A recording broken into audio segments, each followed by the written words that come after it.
me as I brave the dark and share some of the creepiest campground stories that are guaranteed to keep us up all night. There's something about sitting around a campfire, swapping scary stories and sharing personal experiences that just draws you in, don't you think? It's like we're all secretly fascinated by the thrill of fear and the idea that we're not alone in the woods. You know, there's nothing quite like the feeling of being in a remote campground, surrounded by nothing but trees and darkness. It's like the whole world has disappeared and you're left to face the unknown alone. And let's be honest, it can be pretty unsettling. The creaks and groans of the trees, the hooting of owls, the rustling of leaves, it's enough to make your imagination run wild. I mean, think about it. You're miles from civilization with no phone signal to speak of, and you're suddenly face to face with the unknown. It's like, what if something goes wrong? What if you're not alone in those woods? It's a pretty frightening thought, if you ask me. But that's exactly what draws us to these places, right? The thrill of the unknown, the adrenaline rush of fear, it's all part of the camping experience. So, have you ever heard those strange noises in the dead of night? Wondered what on earth they could be? Maybe you've seen a shadowy figure lurking just out of sight, or caught a glimpse of something moving in the trees. Well, you're not alone. I've got some stories to share that will send chills down your spine. One camper told me about the time they heard whispering in the woods, just a few feet away from their tent. They said it sounded like a group of people were having a conversation, but when they went to investigate, there was no one there. And then there was the guy who swore he saw a figure in a white hoodie walking through the trees, only to vanish into thin air. But one of the creepiest stories I've heard is from a group of friends who went camping in the mountains. They said they heard strange noises all night like someone was walking around their campsite. But it wasn't until they woke up the next morning that they realized just how close the intruder had been. There were footprints leading right up to their tent. As the night wore on, the noises got louder and more frequent. It was like whatever was making them was getting closer and closer. And then, just as suddenly as it had started, everything went silent. Group packed up their gear and got out of there as fast as they could. But the scariest story of all is one that's been passed down through generations of campers. It's the legend of the vanishing hiker. Apparently, this guy was hiking through the woods when he stumbled upon an old, abandoned campsite. As he was exploring the area, he realized that he was being watched. And then, just as he was about to leave, he saw a figure in the distance walking towards him. As the figure got closer, the hiker realized that it was a woman dressed in old-fashioned clothing. She approached him with a strange, almost hypnotic gaze, and then she just vanished. The hiker was left standing there wondering if he'd really seen what he thought he had. It's stories like these that remind us just how small we are in the grand scheme of things. When we're out in the wilderness, we're not always in control. There are forces beyond our understanding at work, and sometimes that can be a pretty terrifying thought. So, the next time you're camping and you hear a strange noise in the woods, just remember you're not alone. And who knows, maybe one day you'll have a creepy campground story of your own to share. Thanks for watching, and if you've got a scary camping story, be sure to share it with us in the comments below. And if you're ready for more spine-tingling tales, be sure to check out our next video on scary urban legends. Here's the start of a suspenseful tale for you. Part 1 will lead us into the unknown, with details lurking in the shadows of the campfire's light. Part 1, The Campfire Glow. It was one of those nights when the forest felt like it was holding its breath. Our campfire crackled, spitting sparks into the darkness, and a dense hush had fallen over the woods around us, broken only by our whispered stories. I sat with my friends, a tight circle pulled close, faces half lit and half in shadow, while shadows danced in the trees beyond, swaying like wraiths in the black. We'd chosen a campground so remote that the nearest signs of life were miles away. No cell service, no map to find us once the sun went down. We were cut off entirely, swallowed up by the vastness of wilderness that felt alive around us. Even the crickets had stopped their song as if they sensed something was wrong. The stories started as they always do. Micah, my oldest friend, kicked it off with a classic, a retelling of the local urban legend about an old couple who went missing in these very woods one cold November night.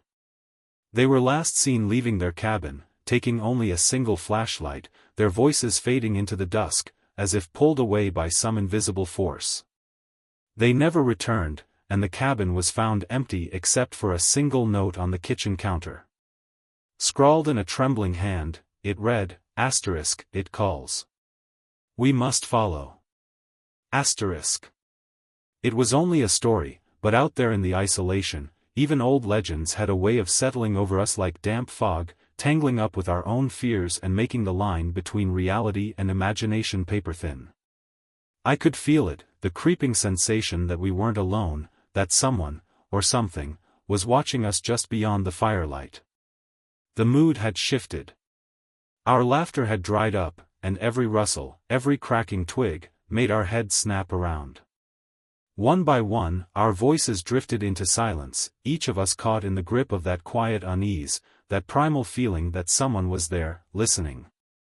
Part 2, The Vanishing Whisper. We huddled closer, the fire throwing flickering light onto wary faces. The air was thick, and we couldn't shake the sense that something, or someone, was creeping closer, just out of sight.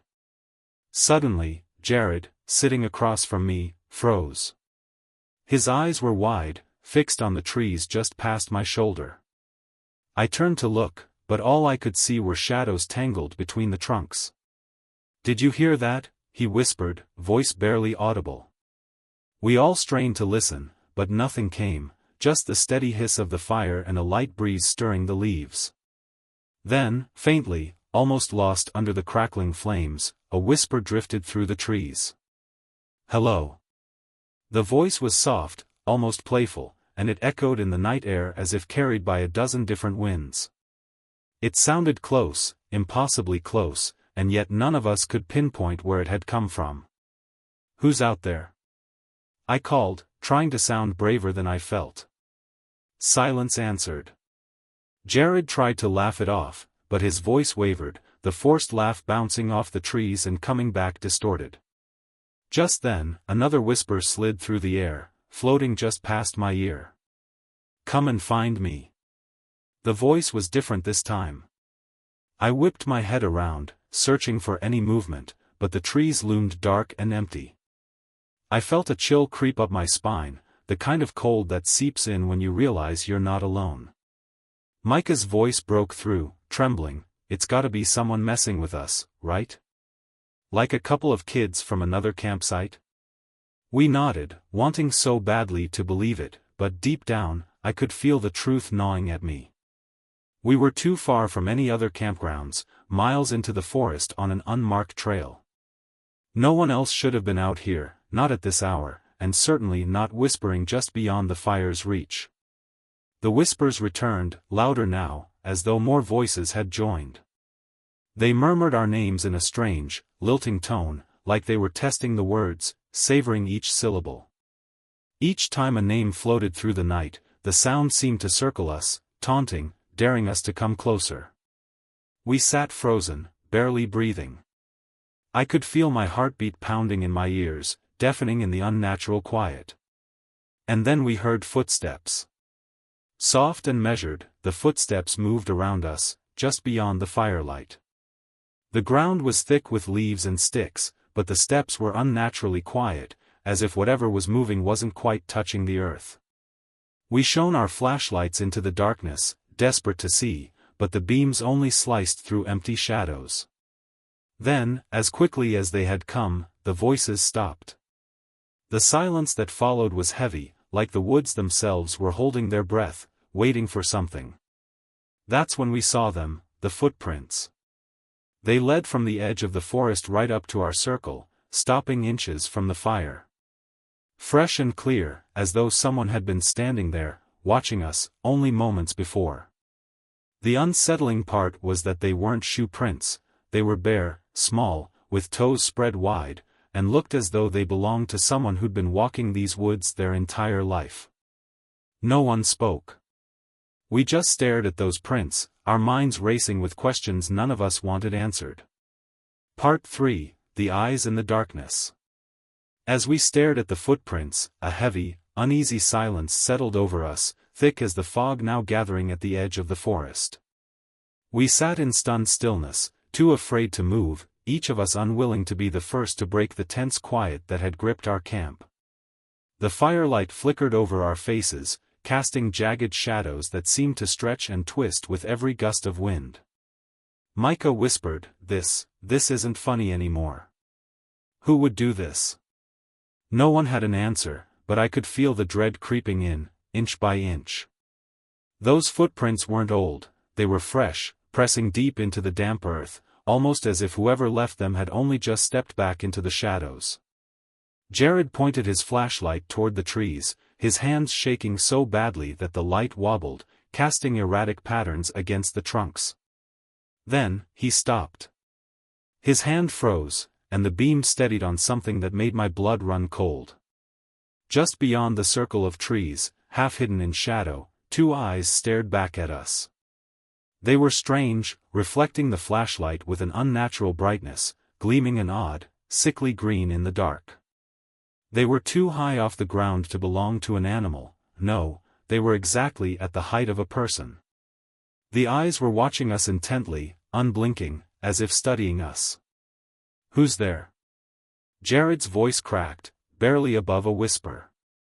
The eyes shifted slightly, tilting, as though whoever, or whatever, was out there was curiously cocking its head. But it didn't move closer. It just stayed there, watching, as though daring us to come closer.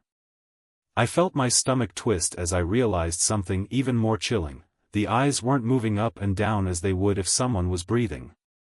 They were perfectly still. I looked at Micah and saw that her face had gone pale, her eyes wide with terror as she whispered, That's not a person. The moment she said it, the fire gave a loud crack, sending sparks into the air, and suddenly, all of our flashlights flickered, dimming in sync as if whatever was out there was somehow sapping the light from our batteries. The eyes blinked, slowly, almost leisurely, and the creature, or person, or whatever it was, began to back away. It moved slowly, each step calculated, as if it was trying to draw us into the trees, into the darkness where it waited, watching, calling us into its territory. And that's when the whispering started again, this time right next to my ear. Follow me. The voice was so close I could feel its icy breath brushing my skin, and I jerked around, expecting to see someone standing right beside me. But there was no one there, just my friends, wide-eyed and terrified, staring at the same empty air I was. It was everywhere now, the whispering, voices that seemed to swell from the shadows themselves, filling our ears with 100 different hushed calls, each one beckoning us forward. Each time they repeated the same thing, come closer. Panicked, I grabbed Micah's arm, pulling her back toward the fire. Jared was already on his feet, shining his flashlight in every direction, desperate to find something solid, something human. But there was nothing.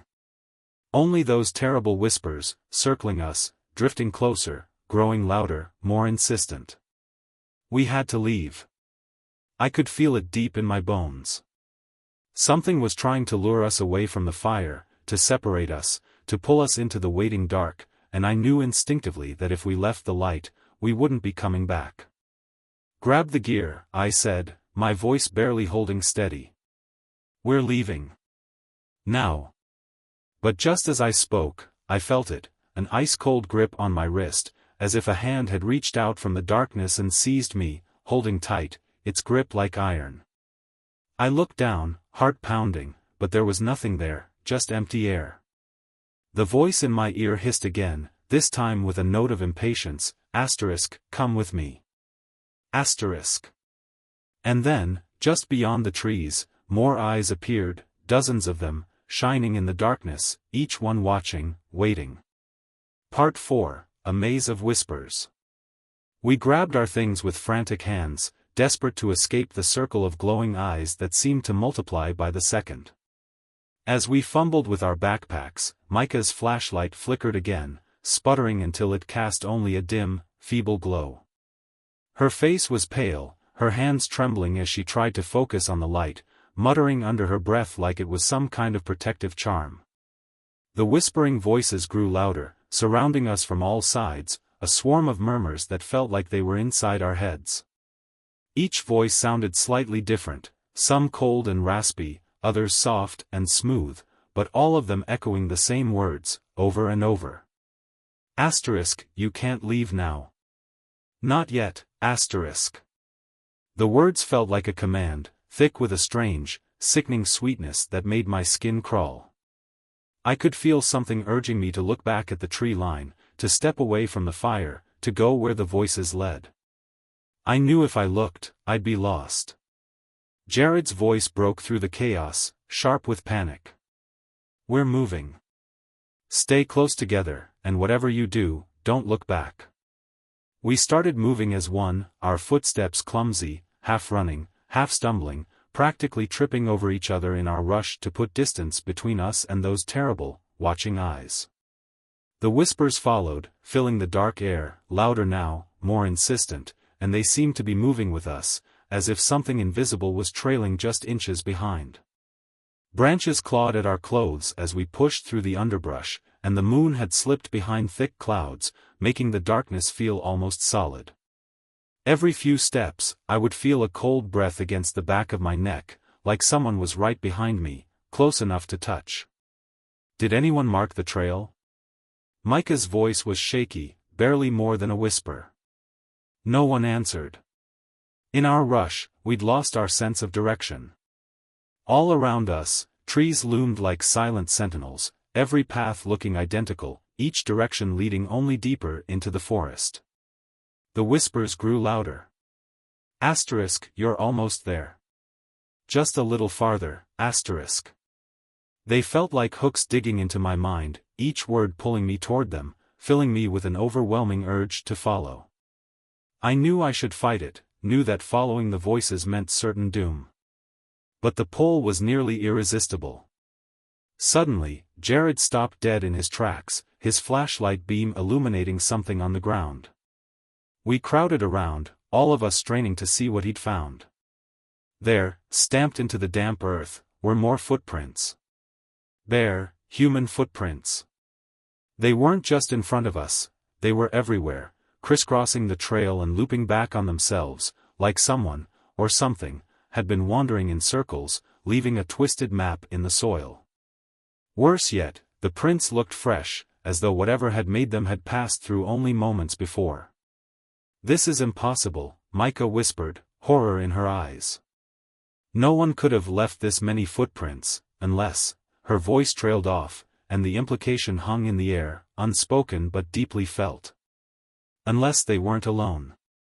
Without warning, a strange, high-pitched sound pierced the night, a woman's voice, singing a tuneless melody that was both beautiful and horribly discordant, like a lullaby twisted into something dark. The sound seemed to echo from every direction, surrounding us, trapping us in a web of sound.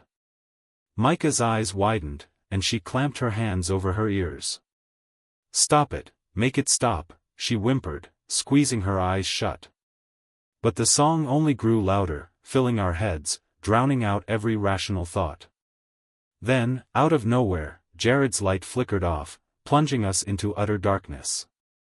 He fumbled with it, cursing, shaking the flashlight desperately, but it refused to turn back on. One by one, the other flashlights dimmed and died, each light winking out until we were left standing in pitch black, blind and helpless. The singing stopped, replaced by a thick silence that felt like it was waiting for something. Then I heard it, a voice, a child's voice, close enough that I could feel the warmth of its breath against my ear. It was soft, barely more than a whisper, but the words froze me to the core. Asterisk, I'm lost. Can you help me? Asterisk. I turned before I could stop myself, and there, standing just inches away, was a little girl. Her dress was torn and smeared with dirt, her bare feet bleeding from countless cuts. Her face was blank, pale, and her eyes were wide and hollow, staring into mine with an eerie emptiness. Please, help me, she whispered, her small hand reaching out to grasp mine. I stumbled back, too terrified to scream, and as I did, the girl's face twisted into a hideous grin, her mouth stretching wider and wider until it was an open black void. She took a step forward, her hand still outstretched, and a chorus of voices erupted from her open mouth, each one a tortured scream. We bolted. Running blindly through the dark, tripping over roots and rocks, barely able to see where we were going. The girls' screams echoed behind us, and the whispers returned, louder than ever, chanting our names with malicious glee. Branches whipped at my face, and my legs felt like they were burning, every step a desperate scramble to escape. But no matter how fast we ran, the voices followed, growing louder, closer, until they were inside my head, filling my mind with a terrible, overwhelming darkness. Just as I thought I couldn't go any farther, we broke through the trees, stumbling into a clearing lit by a weak, silvery glow. We collapsed, gasping, hearts pounding, looking around to make sure we hadn't been followed. For a moment, everything was still, eerily silent. The trees loomed around us like silent witnesses, and the fog hung heavy in the air, casting an unnatural glow over the clearing. But then we saw it. At the edge of the clearing, barely visible in the dim light, stood a figure. Tall, thin, draped in shadows, it watched us with eyes that glowed an unnatural, sickly green. It didn't move, but I could feel its gaze piercing through me, cold and hateful, as if it was savoring the fear radiating from our bodies. In its hand, it held something small and familiar. Micah gasped, and I felt my stomach drop. It was her flashlight. Part 5, The Forest's Price. The figure's eyes fixed on us, an unnatural hunger glowing in their depths. It raised the flashlight in one spindly, skeletal hand, slowly twisting it until the beam flickered on, casting an eerie glow over the clearing. The light swept across the trees, illuminating more of those bare footprints, each one pressing deeper into the earth as if mocking our presence, as if daring us to take just one more step. "What is that?"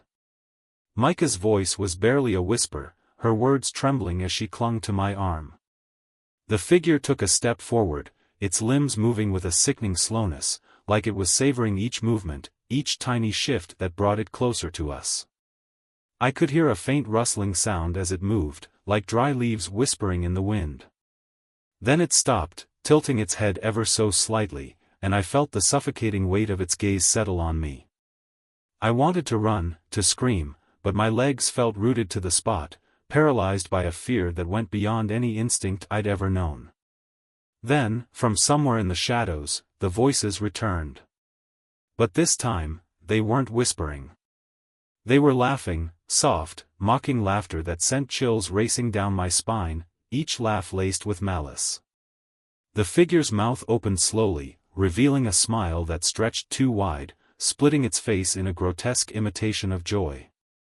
Its teeth were sharp, jagged, like splinters of broken bone, and when it spoke, its voice was 100 voices, layered over each other in a sickening chorus. "You're lost," it hissed, its voice dripping with mockery. "But don't worry, you're not alone." Jared grabbed my arm, pulling me backward, snapping me out of my frozen state. "Go. Now," he whispered, his voice tight with barely contained panic. We turned, stumbling back toward the trees, desperate to put as much distance as possible between us and the thing that watched from the shadows.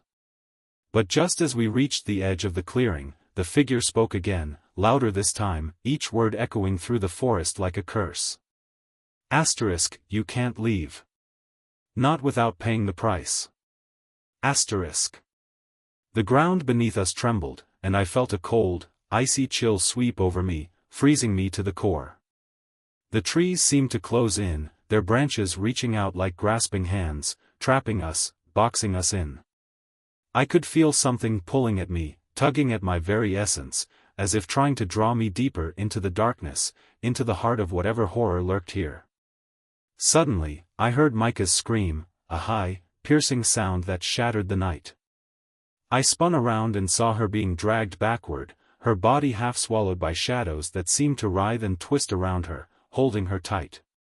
She clawed at the ground, her eyes wide with terror, her mouth open in a silent scream as the darkness crept up her legs, inch by inch.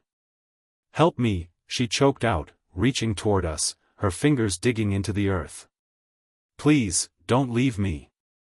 Jared and I lunged forward, grabbing her hands, pulling with everything we had. But the shadows held tight, their grip unbreakable, their pull relentless. I could feel them slipping around my arms too, icy tendrils wrapping around my wrists, seeping into my skin, pulling, dragging us both down. In a last, desperate moment, I remembered the fire. I reached into my pocket, fingers fumbling for the lighter I'd stashed there earlier, and with a shaky breath, I flicked it on, holding the tiny flame between us and the shadows. For a brief moment, the darkness recoiled, shrinking back from the light, loosening its grip just enough for us to pull Micah free. But as soon as we let go, the shadows surged forward, swirling around us, faster now, their laughter growing louder, more frenzied, as if they were delighted by the chase. We stumbled back, gasping, our bodies exhausted, our minds barely clinging to reality. The laughter filled the air, thick and choking, a dark, joyous sound that seemed to resonate deep within my bones.